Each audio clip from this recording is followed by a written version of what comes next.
नमस्कार शेतकरी मित्रांनो, स्वागत आहे तुमचं हवामान अपडेट्स या यूट्यूब चॅनलवर। तर मित्रांनो, बऱ्याच भागांमध्ये मुसळधार स्वरूपाचा पाऊस आज सकाळपासून पाहायला मिळतोय आपल्याला। तुमच्या भागामध्ये जर पाऊस झाला असेल तर आपल्याला कमेंटद्वारे नक्की कळवा मित्रांनो।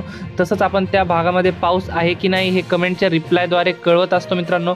तर मित्रांनो, पुढील 48 तासात राज्यात वादळी वाऱ्यासह आणि विजांच्या कडकडाटासह मुसळधार स्वरूपात पाऊस होणार आहे। तत्पूर्वी मित्रांनो, तुम्हाला एक छोटीशी विनंती आहे, तुम्ही व्हिडिओ पाहतायत परंतु चॅनलला अजिबात सबस्क्राइब करत नाहीत तर चॅनलला आत्ता सबस्क्राइब करा व व्हिडिओला लाईक देखील करा।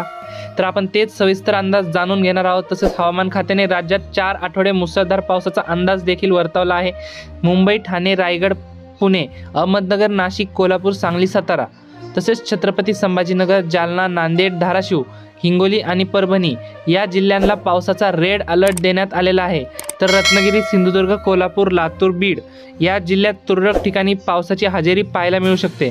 एकंदरीत राज्यात सर्व पावसाची परिस्थिती पाहिली तर उद्यापासून बहुतांश भागांमध्ये पावसात जोर वाढणार आहे। जून महिन्यातील शेवटचे 2 आठवडे राज्यात जोरदार पावसाचे असतील। तसेच जूनपेक्षा जास्त पाऊस जुलै महिन्यात मोठा जोरदार पाऊस असेल असा देखील अंदाज हवामान खात्याने वर्तवलेला आहे। तरी राज्यातील सर्व शेतकरी मित्रांनी हा अंदाज लक्षात घ्यावा।